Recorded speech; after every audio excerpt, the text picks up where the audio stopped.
everybody. I am Paul Barton, and I'm very happy to be here, and I'm very excited to share with you some tips, tricks, and techniques that I believe will give you the confidence to speak up and the skills to stand out. So the thing is, we're in a very competitive world right now, and being good enough is seldom good enough. So how do you go from being good to being great? Well, I believe it all starts with the basics. And I'm going to share with you today 4 basic tips, 4 basic business interactions.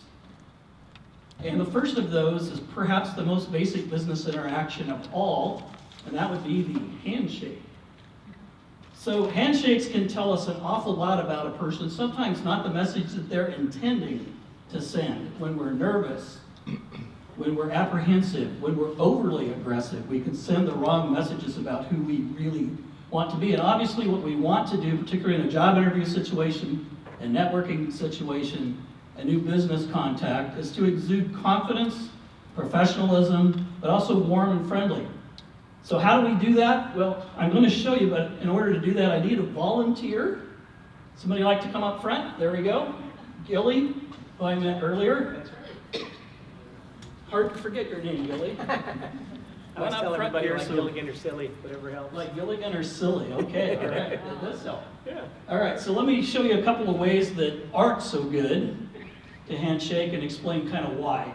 The first one, I was as a hiring manager in my 20-year corporate career, I ran into this more often than you might believe, of folks who would come in the door and their number one goal was to get to that seat. Okay, so there was always like the 2 chairs in front of the desk and they got to choose one of them for the interview. Some people seemed to think coming in the door that they just couldn't wait to get sat down. So they would rush through the handshake with a timid handshake, eyes looking down at the floor, and just get me to that chair. If I could just make it to the chair, maybe I could make it. So obviously that sends a pretty poor message, particularly when I'm hiring for communications positions. The message is I'm shy, I'm not confident, I'm not sure I should even be here.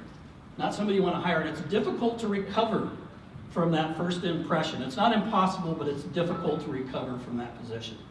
I also saw an unbelievable amount of goofy handshakes. There's what I call the lumberjack. Some people just apparently overly excited. We saw recently from a president of the United States and a prime minister of Japan what I call the will this ever end handshake that just goes on like our hands are connected to our mouths, and as long as we're talking we must still shake hands, right?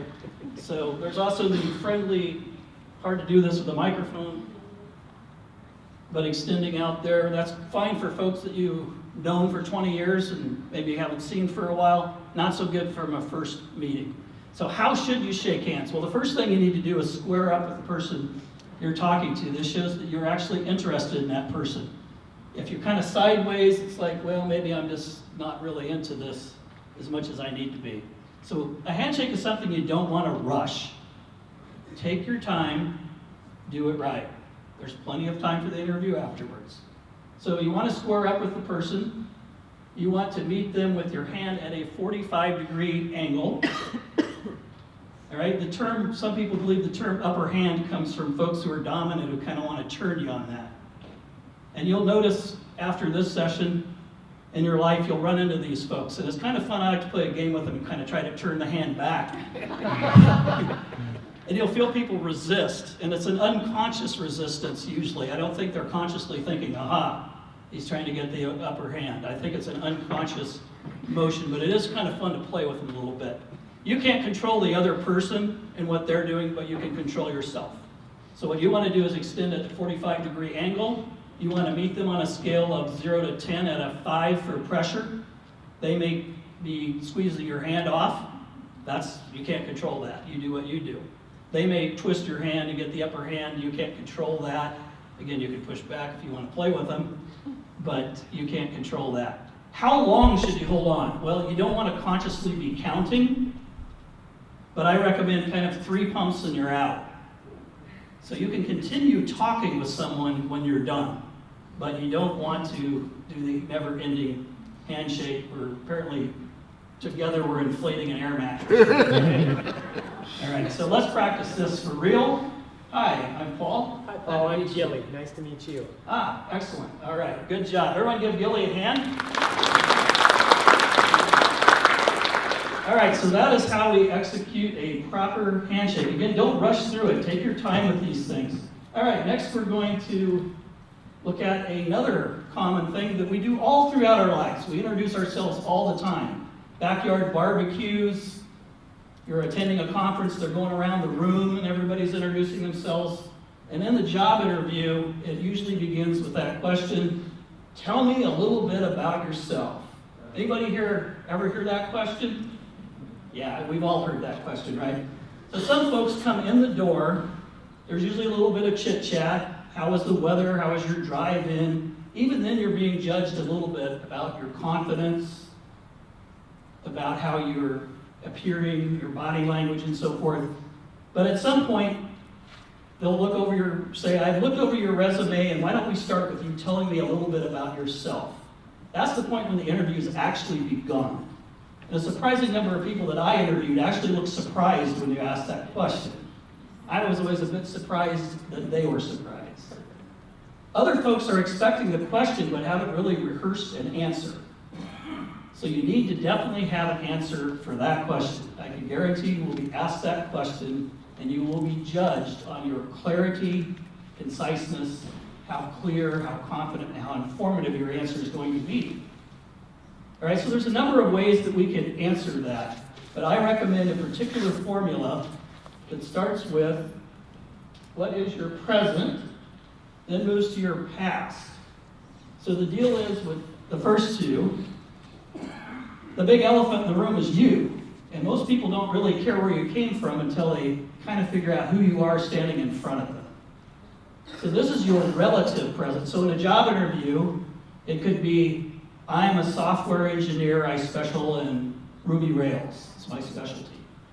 It could be your relative present. If I'm at a backyard barbecue, that answer changes, but it's still my present. So too many people start in with a bunch of background that just doesn't make a lot of sense in the situation, or isn't nearly as interesting. So once we know who you are and what you do, then we can move on to the past, which is something relevant about your career. So it's, hi, I'm a software engineer specializing in Ruby Rails, and I've been doing this ever since I got out of college for the past 20 years, or whatever that is, whatever is relevant for you. Now the trick here is to keep these to one sentence, if you can, to be very crisp and clear. It will keep you on point, it will keep you from wandering. So a bunch of people don't do any of this, right? They just kind of wing it and make it up as they go along. A bunch of other people get this far pretty well. They pretty much get this first piece out. But what they're missing, and this is the part where you stand out, is the future outcome. All right, the future outcome is also relative, but it could be, I'm really looking forward to starting my career. Or it could be, I'm really looking forward to getting back to doing what I do best, for someone who's been out of work for a little while. So you need to figure out what that is. So what the future does, it's positive, it's moving forward, and when you hear it, you feel good about the person saying it. We're just naturally attracted to people that are positive. We're naturally attracted to people that are moving forward with a plan. All right, so my name is, and I do, is our present. Then we look at our past, where you've come from. But the kicker, the payoff, the standout piece is the future. So even at a backyard barbecue, hi, my name is Paul. I'm Maribel's husband, because it's always her friends who are at a barbecue. So they want to know, who are you? Why are you here? I've known the host for the past 15 years. Okay, it'd be my past. And I'm really looking forward to trying that beef brisket. I've never had it, but I heard it was outstanding. That's my future at a barbecue. So I use that by example because when you hear that, it's much more exciting. The person just sounds a little more interesting. They sound positive. They sound like somebody you want to be around. They sound like somebody who's moving. So if you cut off that future piece, you're just getting by. And we don't want to get by, we want to stand out. All right, the next piece we want to talk about is exchanging business cards. We do this obviously at networking events all the time, and most of us give business cards and we take business cards. What we really should be doing is presenting business cards and receiving business cards. Okay, so it sounds semantics, but there's a little method to us. And if I could have another volunteer, I'll be happy to demonstrate what I mean by presenting and receiving. Someone care to come up?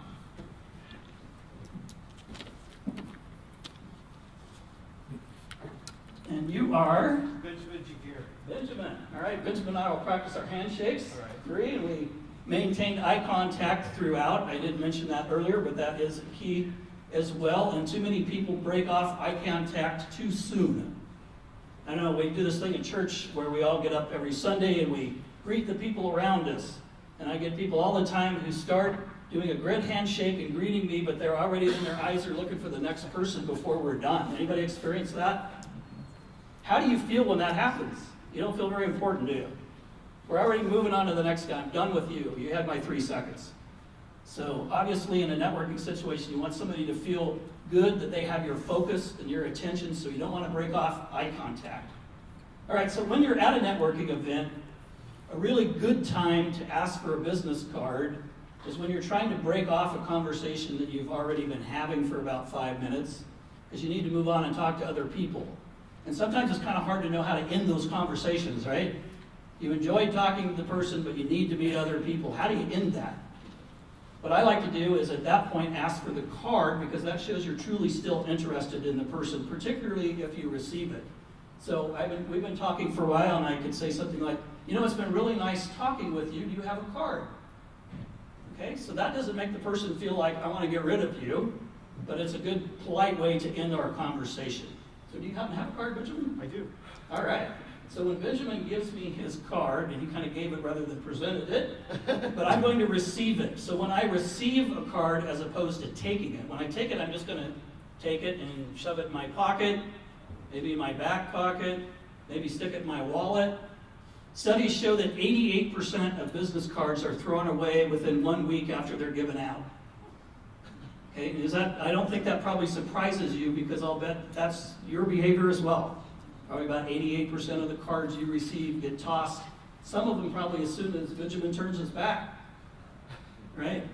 So we stand a better chance at those if we present them. So, but first, how do we receive it? One way we receive it is to actually take the time to look at it. How many cards are given out and the receiver just, without looking at it, stuffs it in the pocket? So let's give the person at least enough courtesy to look at their card. All right? I usually like to make some sort of a comment about the card or ask some sort of a question. That shows I'm actually looking, that I'm actually paying attention to this exchange. Now, my eyes aren't very good, and most business cards, for some reason, love to print really small type. I'm not sure why that is. I print my cards really big. So if I can read them, I figure other people can read them too. But even when I can't read a card, my arms aren't long enough for Benjamin's. I can read your name though. I may comment on something else, like, oh, I really like this logo. Did you design that yourself? No, I do not. Did you pick that off like Vistaprints or something? Exactly. Yeah. Exactly. Okay, yeah, they give you a lot of choices, but I really like that. You made a good pick there. Yeah. Right, so some sort of a comment. That's how we receive a card, and then we put it in some place that somewhat resembles honor. We don't want to go sit on somebody's card, because you know a card is actually kind of an extension of a person. And sitting on it is kind of like disrespecting that person. All right, so we want to put it in some place of respect. For men, that's pretty easy, because we almost always are wearing a shirt with a nice pocket in it. For women, it's probably your pocket book. You don't always have pockets. But some place of respect. You don't want to go sit on somebody. All right, so now how do we present a card as opposed to giving a card? What Benjamin did, sorry to pick on you, but he did just give me a card. Now, I've been to networking events. I went to one where I was a speaker in Scottsdale last year, where the first thing they said is, we're going to do speed networking.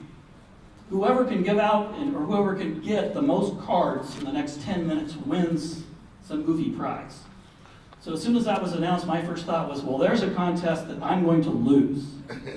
Because the winners were out there flicking out cards. They looked like a Las Vegas dealer with 2 shoes. If you guys have been there and played blackjack, that's kind of what some of these folks look like. There was no interaction, no rapport building, and not a real lot of business being given. I ended up talking to 2 people and got work out of one of them because I didn't win the contest, but I really did win because I'm the one that got business out of it. So the way you present a card is, I usually come over to the side of people and actually show them my card, walk them through it. Don't let my cell phone number, which is a Hawaii prefix, throw you. I live here. I've been in Phoenix since 1985. I may make comments about that. You can reach me here at any time. There's my website. Talk them through your card. Present it. Okay? Because this is a piece of you, and it certainly is when you're an entrepreneur like myself. This has got my blood, sweat, and tears in this card. And so when I'm handing this to somebody, this could determine whether I eat next month or not, right? So I don't want to just be flinging these things out willy-nilly knowing that they're going to be thrown away. I want to present it. All right? Let's give Benjamin a round of applause. Thank you, Benjamin. All right, lastly we're going to look at storytelling. Stories are a really powerful way to communicate. Since cave drawings, since ghost stories around a campfire, people tell stories. Stories are a really powerful way to communicate. Some people are really good at selling stories, other people not so much. So you need to be a good storyteller even for a job interview. But let's first look at our storytelling formula and then we'll see how that applies to your interview. So how does every good story start? Somebody yell it out. Once upon a time. Every story needs an introduction. And we sometimes get excited and forget that piece, or we brush over it too quickly. It needs an introduction. An introduction needs to set the scene and hopefully draw you in. It definitely needs to set the scene. My brother is a great storyteller. He's way more animated than I am. He's not, sedate and calm like I am. And he jumps around the room and tells great stories. But he sometimes forgets to do the introduction. He kind of starts a little bit in the middle. And I have to stop him. Wait, what's going on here? When was this? Was this like 5 years ago or 2 weeks ago? And who's this Mike guy you keep talking about? You act like I know him, but I don't. Oh, Mike's the guy that works down the street. Well, I know him, but I didn't know that was his name. So I get him to start over. Okay, now I get it. Now you can continue with your story. So don't forget the introduction. Just set the scene for us. All right, then most stories go into these next 2 pieces. We have some sort of a problem or a conflict. All right, this is true for books, movies, and stories that you tell. And then there is some sort of a solution. Most people don't get this far. Most people, when they're asked these questions, kind of ramble a bit because they don't have a formula or good storytelling technique. So when does this come up in a job interview? How many people, by show of hands here, have ever heard a job interview question that begins with, tell me about a time, right? That's most of us, right? Very common these days with what is called the situational interview question. Tell me about a time you worked with a boss that was difficult, and how did you handle that? Tell me about a time you worked with a coworker who you knew wasn't pulling their weight. Tell us what you did with that. Okay, these types of questions. They catch you off guard, so you can't really prepare for them, but you can be prepared to tell a story. And that's why we want to know the formula. So again, as a hiring manager, I heard these answers a lot. And a lot of folks made the mistake of giving way, way too much background information. And I think the fear was they thought, man, if they don't know the whole backstory, they're going to think poorly of me. So I need to give them the whole backstory. Well, they usually don't really need to know the whole backstory. There's certain things that they're looking for in your answer. And this formula will help you give them what they're looking for. And the way I discovered this formula years ago was when I was interviewing. I noticed that when I said certain things, that the person interviewing me seemed to get really excited and their pens started really going fast on the paper. And I knew I'd said something that was good because of their reaction to it. And so I started thinking about what is it that I'm saying that's getting this reaction? And over the years, I was able to figure it out and put it into this formula, which just so happens to work as a very broad-based formula for every kind of story you can imagine. So when you are asked, tell me about a time you had a boss that was difficult. First thing you want to do is what? Introduction, right? We just talked about that. You need to set the stage. What company was it at? What position was it at? Was it a long time ago? All right, so this is just one sentence. But yeah, there was this one guy at my last job at XYZ Corp. Okay, so that is an introduction. What was the problem? Well, he didn't understand why I was doing this task a certain way that I was doing it. That's the problem or the conflict. What was the solution? So I got an appointment, went into his office, I sat, we talked it through, and then he understood why I did the task the way I did it. Most people will end the story there. And that's a good, solid story. We had an introduction, we understood the setup, we understood what the problem was, and we understood how they fixed it. They are looking for your thought process in fixing it. So the solution is important. You will be good enough if you get this far, but you will not stand out unless you add one last piece, the outcome. You notice I'm using that word a lot today. You should focus on outcomes, not outputs. And outcomes are the future, the desired results. Outcomes are positive. Outcomes are action-oriented. Outcomes are the results you're looking for, and the outcome is what they're looking for. This is when they get really excited. So let's look at the scenario again. Having clicker problems here. All right, so we had our intro. There was this boss at my last job that didn't get along with. He didn't understand why I was doing this task a certain way. So I went and sat down with him in his office, and we worked it all out. And from that point on, we got along great. That's when the pins start writing. Okay, and you can apply this to any of those questions. It could be a customer service issue. All right, so what happens if you have a story and there's not a good outcome? Or the story didn't end happy? There's only two ways your story should end, either in success or not in failure, but in learning. All right, so perhaps your outcome was you learned from that experience to never do that again. And at your next job, you got salesperson of the year or whatever. It showed that you learned from that outcome. All right, there's a third thing. What if you get asked a question and it never did happen to you? You just can't think of it. The answer is, well, actually that's never happened to me, but if it did, here's how I would handle that. And then go through your story formula. All right, makes sense? I'm going to give you a couple of other things that are pretty common that you need to know heading into an interview. And there are things that I deal with all the time in my training of speakers to reduce fear and anxiety. There are two physical things that are both psychological and physiological. And the first one is something I call the chair grip, which I learned from my good friend Pam Chambers, who's a consultant out in Hawaii. And I just love this one because there are lots of techniques that you can read about or find on YouTube to reduce anxiety. And I believe most of those probably work, but most of those aren't very practical.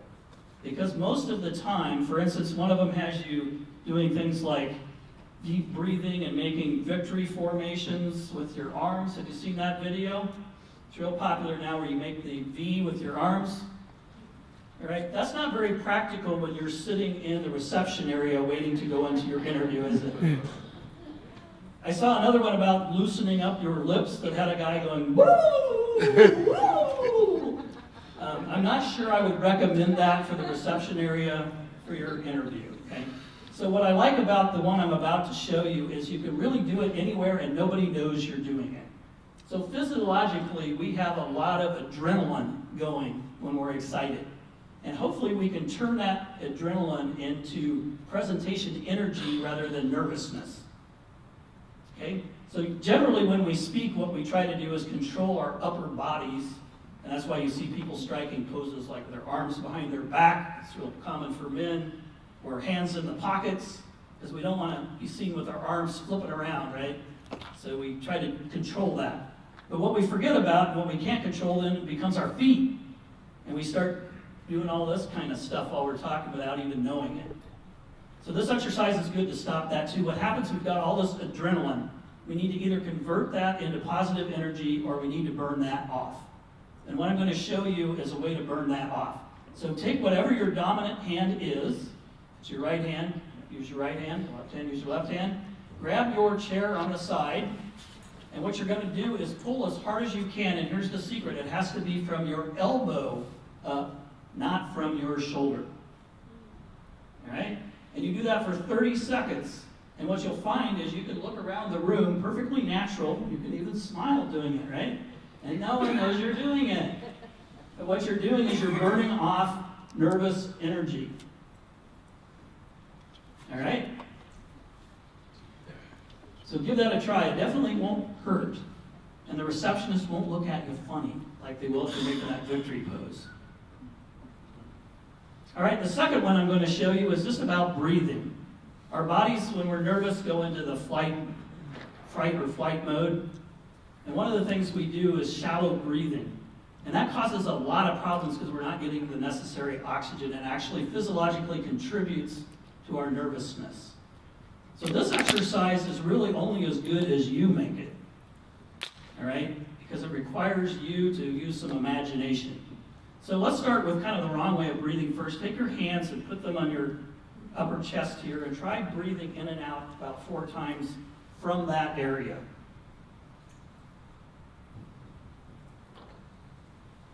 Okay, now take your hands and put them on your stomach and do the same thing. Try breathing from that area, lower stomach, breathe in and out 4 times. Do you feel the difference? Does everybody here feel the difference? Yes, sir. So when you're up top, you're doing what we call shallow breathing. And when we're down low, we're doing deep breathing. You want to do deep breathing. Now, if you have time in the reception area and you think you can sneak this by, you could do this 4 times with a count when you inhale of 4. And that would be good. But if you can't do any of that, try to do just 1 as you're getting up to walk in to the room. And when you do that one, here's what I'm going to ask you to do. This requires a bit of imagination. And again, it's only as good as you want to make it. But you're going to breathe in, and you're going to imagine that you are sucking in all of that negative energy, all of the bad thoughts you had, all of the fears you had. You're sucking those in. And now you're going to blow those out as you exhale. And I want you to imagine as you're blowing out that there are actually bubbles coming out of your mouth. I know it's a little weird for some. Some are going to love this and others are going to go, man, that guy's nuts. But for those of you who love it, it works. So imagine these bubbles, and as they come out, they're popping. And as they pop, that negative energy is gone. All right? So there's a bit of psychology in all of that, obviously, but there is some physiological aspects of taking a good, deep, cleansing breath like that. So let's give that a try. On a 4 count, everybody inhale. 1, 2, 3, 4. Blow those bubbles out. Do you see them coming out? Do you see them popping? All right? So you can do that as you get up to walk into the room for the interview. It doesn't look odd for someone to kind of take a deep breath right before they go up on stage to speak, or right before they go into a room. No one's going to think that that is odd if they catch you taking a deep breath. All right? So here's what we've covered today. We've looked at how to do a handshake and exude confidence and professionalism. We've looked at how to introduce yourself and stay on point and not trail off in different directions and stay interesting. And by the way, on that one, if you have more things that are interesting and your audience kind of can detect some of that from your 1 sentence, present, past, and future, you know what your audience will do? They'll ask you a question. And you know why they're still going to be interested? Because now they're determining the topic. So if the audience is asking you to expand upon your introduction, The topics they're asking you about are things the audience is interested in. If you take a guess and you decide, man, I got a really interesting past, so I'm going to do my present and then I'm going to go on a long time about my past because it's really interesting. You don't know which of the things in your past are interesting to your audience. You may be boring the heck out of them. But if you do the one sentence past and they say, hey, you said you worked in retail for 20 years. What companies did you work at? Now they're interested. All right, so it's a way to guarantee that you stay interesting. All right, so we've learned how to shake hands. We've learned how to introduce yourself. We learned how to exchange business cards by not giving and taking them, but by presenting and receiving them, taking the time to look at them. Again, a lot of these exercises are really about focus, attention, and not hurrying. Making your audience feel special, making them feel listened to, makes them feel important, and it makes them like you. All right, so sometimes it's better. Here's another quick networking tip. When you're at a networking event, you don't need to be the most interesting person in the room. You need to be the most interested person in the room. Try asking questions. Tell me more about that. Where do you work? Oh, that sounds interesting. Tell me more about that. Right? Rather than chiming in with your own, oh, well, I do something similar to that too. It's all about me, me, me, me. Now ask some questions. All right? Tell me more about that. And then when you hear the answer, rephrase that. Oh, so you do this. And when you rephrase it, you could rephrase it in an outcome. Oh, so what you really do is you help customers achieve, all right? Now they're going to really feel like you got it. So again, outcomes. Outcomes are another great piece, by the way, on your resumes. Too many resumes are focused on outputs, not on outcomes. Too many have bullet point lists of what they did, but not why they did it. So even if you were flipping hamburgers at McDonald's, there's an outcome, right? And the outcome could be something like, ensured food was hot, fresh, and ready to go for customers in this busy store. Sounds a lot more exciting than flipped hamburgers. Because that's the outcome. I didn't just stock shelves over the holidays at Macy's. I ensured that this product was ready for customers when they came in and presented well. Okay, those are outcomes. It shows that you get the customer piece of it. It reads way more exciting than just a laundry list of tasks. All right, so outcomes are really a great way to stand out. And the last piece we learned was how to tell a story, and to do so with an outcome-based story, and to do so with a formula that ensures you don't wander, you don't stray, that you stay on point, that you stay relevant and interesting. So my challenge for you, I challenge and encourage you to take what you've learned today and make it your own. Personalize it. Figure out how that works for you. Because the way I described it is kind of broad and generic. You need to figure out how to do this on your own so that it comes across naturally. All right? So use these formulas as a starting point, and I highly encourage you to practice this. Find somebody to conduct a mock interview with you. Because what you hear in here sounds like it makes sense. You think you've got it. But I see this every day with people that I help with this. They think they've got it.